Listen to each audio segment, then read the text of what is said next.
Hey guys, welcome back. We're to a point in the project now where I've got a bunch of small things to kind of make sure they fit and get, kind of test fit, like this radiator here. I've got a trans cooler and power steering cooler that I'll show you in a minute. So with the radiator, then I've got set in here. It's just loose in here. And then I've had to modify this core support a little bit for this to fit. So I've got a little bit more work to do there. And then I had to make sure that this was going to fit all the way on with those coolers in place. So lots of opinions on the aluminum radiator electric fan setup. A lot of people say they won't work.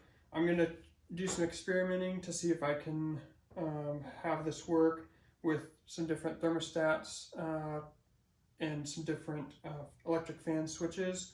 So we'll see. I like the aluminum radiator setup. I think it's cleaner. I like having electric fans instead of the clutch fan and the fan shroud that just takes up a lot of space over here and makes it harder to, if you got to do an alternator replacement, it blocks, more of that area there, which is already kind of a pain to get to. So I'm going to see what I can do to get this to work, and I'll have some follow-up videos on what, combinations of thermostats, different thermostat opening temperatures, and then different fan switch temperatures, on and off temps I try and what my results are. So that should be an interesting deal there. And then let's see, we have wiring to do to get those wired up, obviously, before we start the engine. And we've got let's see, I've got some exhaust work to do, and then once the head is on, I can finish the brackets. So there's a few small things you gotta do in the engine bay. And then yeah, I think we're not too far from getting the rest of this put together. So yeah, I'll show you what I've got set up for the power steering and transmission cooler though, and then show you some of what I'm doing inside. I've got some wiring that I'm working on that I'll need before this is able to run, so I'll show you those next. Okay, here's my coolers. I have two of the same cooler just bolted back to back. So I've got power steering cooler on this side and a transmission cooler on this side. From the factory, this doesn't come with a power steering cooler, and off-road you definitely make a lot of heat with the steering system, so definitely wanted to add that. And then the transmission cooler normally goes through the radiator, and then there's a small I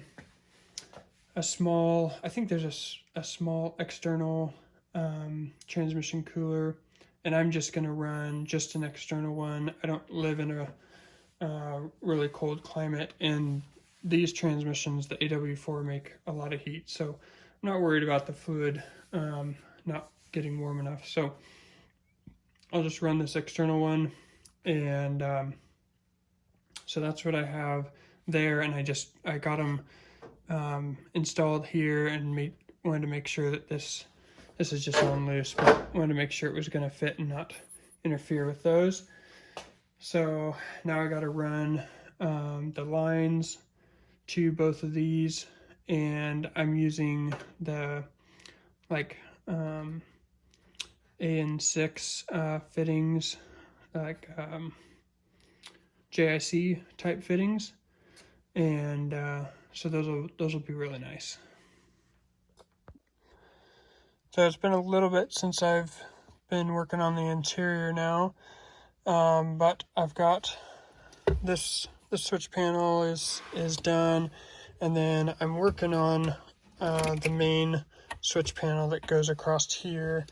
So I've got this guy here is a 3D printed aftermarket switch panel that I got off of Etsy, and then I cut part of the factory switch panel for these two factory defrost and rear wiper switches.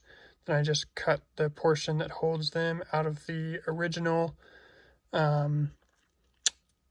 factory switch panel, and then glued it into the back of this aftermarket one, and it turned out pretty well. They look, like they're meant to be there, and then I have room, to run all of my accessory switches, as well as a 2-port USB charger, and so I'll have a manual fan switch, front locker switch, an air compressor switch, and a like whip lights or rock light switch here. And so that's what I've got there, and then I still have to make the holes in this panel for front and rear spotlights. So still a little bit to go in here, but it'll be good to get the interior kind of wrapped up. I got to put the radio in up here. There's already been some wiring done in here, so I gotta see if this is going to be usable or if I gotta do some more work. There's some Scotch locks in here. There's a whole bunch of Scotch locks underneath the steering wheel here, so all potential points of electrical issues in the future. I hate Scotch locks, but we'll see. Hope to get some good progress on the interior here soon. Have that wrapped up would be good. So that's where we're at with that. Okay, and then with the cylinder head, I've got to clean up all my valves, lap them, and then take the head into the machine shop to get cleaned up and resurfaced. And then I'll put the head all back together, get it painted to match the engine, and then the head can go back on and we can get this thing started up. So lots of small things to do yet before we can start it, but trying to get a little bit done on everything, and so everything will be ready about the same time. So hey guys, well, I've got the switch panel wired up. That took a while, and so I'm gonna get this installed here. But I want to talk a little bit about kind of where I'm at with the Jeep right now, and kind of some of the struggles of getting past some of the bigger parts of the project, and then getting to where it's just a bunch of little stuff. And so like I get the engine block back in, and now I have this list of all the things that I need to do before I can actually run the engine. And it feels, right now it feels pretty overwhelming, the amount of small things. There's wiring stuff in here that I need to have wrapped up for the fans to be able to work, and there's more stuff with the radiator that I gotta get sorted out, and there's a the exhaust. There's a big dent that's kind of pinched the exhaust right past where the manifold bolts on, so I need to replace that section of exhaust. And there's just a bunch of deals. There's wiring in the trunk lid that is it's exposed and it's broken through, and so there's electrical fire hazard, so I want to fix that, because it'd be a real shame to have an electrical fire after doing all this work. And so there's a lot of little things, as well as, of course, getting the head ready to go, and getting that on and all that sort of thing. So where I'm at right now is just like, it almost feels like more work than when I had, you know, the engine to rebuild, just because in my mind, you know, I'm just like, okay, get the engine rebuilt and then get it in, and then we'll, you know, put the stuff on and we'll run it and that sort of deal.